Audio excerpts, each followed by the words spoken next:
जय हिंद दोस्तों, स्वागत है आप सभी का आपके अपने YouTube चैनल जैकपुर पे। तो जैसा कि आप लोगों के लिए जैक बोर्ड ने केवल एक मॉडल पेपर जारी किया था, लेकिन एक मॉडल पेपर करके जाने से आपका काम होगा नहीं। इसीलिए हम जो है आप लोगों को लगभग हर एक विषय का 4-5 से 6 मॉडल पेपर प्रैक्टिस करवा देंगे, जो आपके एग्जाम के लिए काफ़ी इंपॉर्टेंट होगा। तो आज के इस वीडियो में भी हम लोग पार्ट 2 करने वाले हैं। जो टॉप 40 क्वेश्चन का जो सीरीज चल रहा था आप लोगों का, उसका हम लोग पार्ट 2 करेंगे। इसमें 40 सवाल देखेंगे, मोस्ट इंपॉर्टेंट सवाल, जो कि आपके एग्जाम के लिए काफ़ी इंपॉर्टेंट होने वाला है। तो वीडियो में शुरू से लेकर अंत तक बने रहना है। साथ ही साथ यदि आप हमारे चैनल पर पहली बार विजिट कर रहे हैं तो सब्सक्राइब जरूर कर लीजिएगा। इसके अलावा हमने आपसे वादा किया था कि आप लोगों का नाम हम इस वीडियो में लेंगे। जो लोग हमारे उस वीडियो को यानी कि इसके पहले पार्ट को जिसने भी प्रमोट किया, अपना नाम लिखा और अपने जिला का नाम लिखा था कॉमेंट बॉक्स में, तो मैं उसका नाम जो है सभी का नाम लगभग 30 लोगों ने प्रमोट किया था, उनको मैं आज के इस वीडियो में मैं उसका नाम लेंगे, ठीक है, लास्ट में। तो लास्ट तक जरूर बने रहिएगा। और आप भी यदि हमारे इस वीडियो को सपोर्ट करना चाहते हैं तो वीडियो में सबसे पहले आप लोग को लाइक करना है, उसके बाद फिर कमेंट करना है अपना नाम और अपने ज़िला का नाम, ठीक है। चलिए, सबसे पहला सवाल देखिए, क्या आपका मेसोपोटामिया का शाब्दिक अर्थ क्या होता है। ऑप्शंस आपके पास है, दो नदियों के बीच की भूमि है, जंगली भूमि है, बंजर भूमि है, इनमें से कोई नहीं। तो राइट आंसर हो जाएगा दो नदियों के बीच की भूमि, ऑप्शन नंबर ए हो जाएगा। क्वेश्चन नंबर देखिए 2 में, असीरिया सभ्यता की राजधानी कहाँ थी। बेबीलोन, मिस्र, चीन या फिर मारी। तो यहाँ पे हो जाएगा आपका right answer Babylon. Question number 3 पे आते हैं। इसमें कह रहा है आपसे कि सुमेर का शाब्दिक अर्थ क्या होता है। तो सुमेर का जो शाब्दिक अर्थ होता है वो होता है आपका ईंटों से बना शहर। ऑप्शन नंबर ए इसका यहाँ पे करेक्ट आंसर हो जाएगा। क्वेश्चन नंबर आते हैं 4 पे। इसमें कह रहा है कि मेसोपोटामिया की सभ्यता में जो पट्टिकाएं पाई गई है उनमें किन जानवरों के चित्र की प्रधानता है।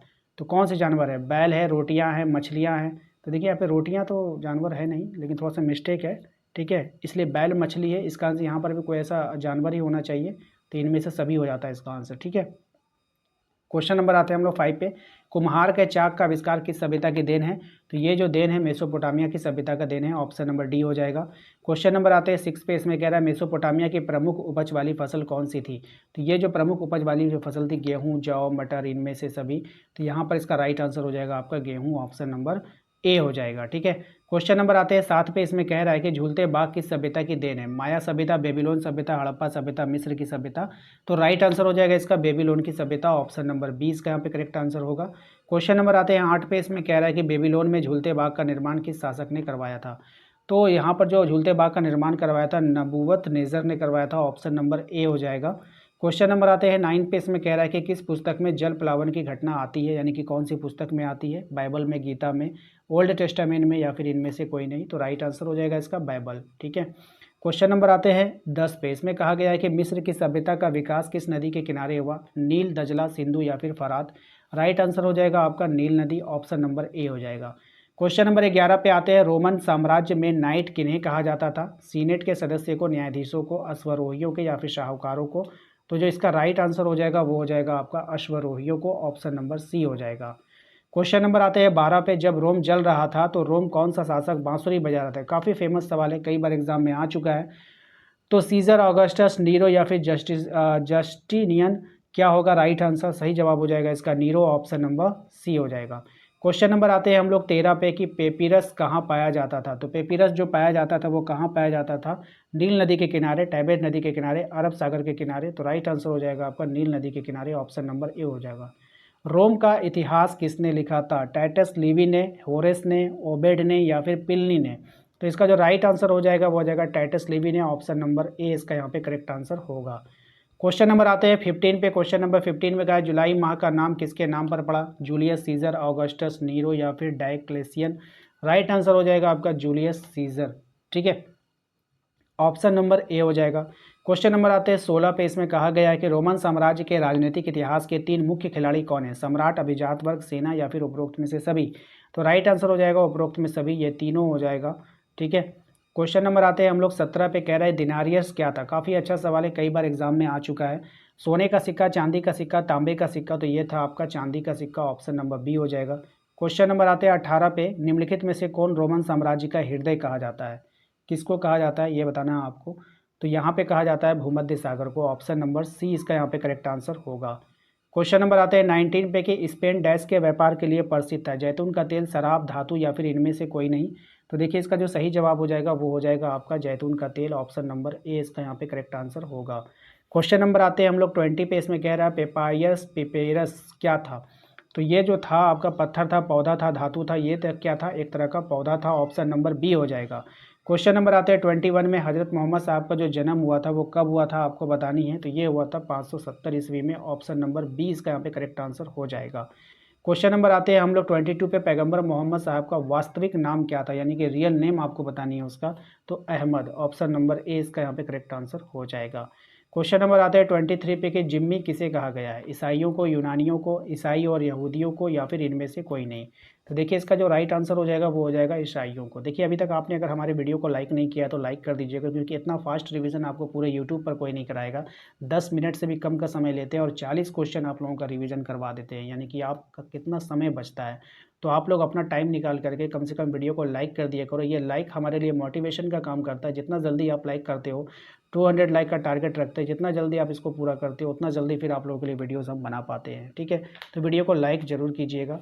ठीक है, क्वेश्चन नंबर आते हैं 24 पे, हिजरी संवत कब आरंभ हुआ, कब से आरंभ है आपको बतानी है। तो हिजरी संवत का जो आरंभ हुआ था 622 ईस्वी से हुआ था। अल बरूरी ने किस पुस्तक की रचना किया था। तो अल बरूरी ने जो रचना किया था वो तहकीक हिंद की रचना किया था। ऑप्शन नंबर ए डी हो जाएगा। क्वेश्चन नंबर आता है 26 में, कह रहा है नई फारसी कविता का जनक किसे माना जाता है। तो ये जो माना जाता है रुदकी को माना जाता है। ऑप्शन नंबर सी हो जाएगा। क्वेश्चन नंबर आते हैं 27 में। क्वेश्चन नंबर 27 में कह रहा है निम्नलिखित में से भूगोलवेत्ता कौन थे। तो यहाँ पे आपको भूगोलवेत्ता को पहचान करना है। तो अल ख्वारिज़मी जो थे वो भूगोलवेत्ता थे। नेक्स्ट आते हैं मोहम्मद साहब की पत्नी का क्या नाम था, आपको बतानी है। सही जवाब हो जाएगा आपका खदीजा। ठीक है, ऑप्शन नंबर ए हो जाएगा। किसने दूरबीन और कुतुबनुमा का आविष्कार किया था। किसने दूरबीन और कुतुबनुमा का आविष्कार किया था। तो चीनियों ने। ऑप्शन नंबर बी इसका यहाँ पे करेक्ट आंसर होगा। गजनी सल्तनत का संस्थापक कौन था, आपको बतानी है। तो गजनी सल्तनत का संस्थापक महमूद गजनवी था। लुई 14वां के निरंकुशतम राजतंत्र को किसने संभव बनाया। तो ये जो बनाया था रिशलू और मेजारिन ने। ऑप्शन नंबर सी हो जाएगा। क्वेश्चन नंबर आते हैं हम लोग 32 पे, सामंती व्यवस्था का मुख्य आधार क्या था। तो इसका जो मुख्य आधार था वो था आपका सेवा। डॉन किकजोट उपन्यास में किस वर्ग का प्रमुखता से चित्रण किया गया है। तो किस वर्ग का किया गया है। तो नाइट का, है ना, नाइटों का। रोमन चर्च का प्रधान कौन था, आपको बतानी है। तो रोमन चर्च का जो प्रधान था वो हो जाएगा आपका पॉप। ठीक है, टाइथ जो थी वो किस प्रकार का कर था। ये जो कर था वो एक धार्मिक कर था। ऑप्शन नंबर सी इसका करेक्ट आंसर होगा। क्वेश्चन नंबर आता है 36 में, धर्म सुधार आंदोलन के सर्वप्रथम प्रवर्तक कौन थे। तो धर्म सुधार आंदोलन के जो प्रवर्तक थे वो आपको बताना है। तो मार्टिन लूथर थे। ऑप्शन नंबर ए इसका करेक्ट आंसर होगा। क्वेश्चन नंबर आता है 37 में, धर्म सुधार आंदोलन की शुरुआत कहाँ हुई थी। तो इसकी शुरुआत हुई थी आपका जर्मनी में। ऑप्शन नंबर बी हो जाएगा। क्वेश्चन नंबर आता है 38 में कि सामंतीवाद अधिकृत व्यवस्था की सबसे छोटी इकाई क्या थी, आपको बतानी है। सही जवाब हो जाएगा आपका नाइट। गुलाबों की लड़ाइयाँ कहाँ पर हुई है ये बतानी है आपको। तो ये लड़ाई आपका इंग्लैंड में हुई थी। ऑप्शन नंबर बी हो जाएगा। क्वेश्चन नंबर आते हैं 40 पे, काफ़ी फेमस सवाल है कि डिवाइन कॉमेडी का लेखक कौन था। 4 ऑप्शन है आपके पास। इसके अलावा जिन लोगों ने हमारे पहले वीडियोस को सपोर्ट किया था उनका नाम हम इसी वीडियो में लेने वाले हैं। और इसके अलावा यदि आप भी हमारे चैनल को, हमारे इस वीडियोस को प्रमोट करना चाहते हैं तो वीडियो को लाइक करके कमेंट बॉक्स में आप अपना नाम और अपने ज़िला का नाम ज़रूर टाइप कीजिए। तो चलिए इसका जो आंसर हो जाएगा वो हो जाएगा आपका दाते। ठीक है, टोटल 40 सवाल हमने आपसे पूछा था। 40 में से आपने कितना सही किया हमें कमेंट कर बता सकते हैं।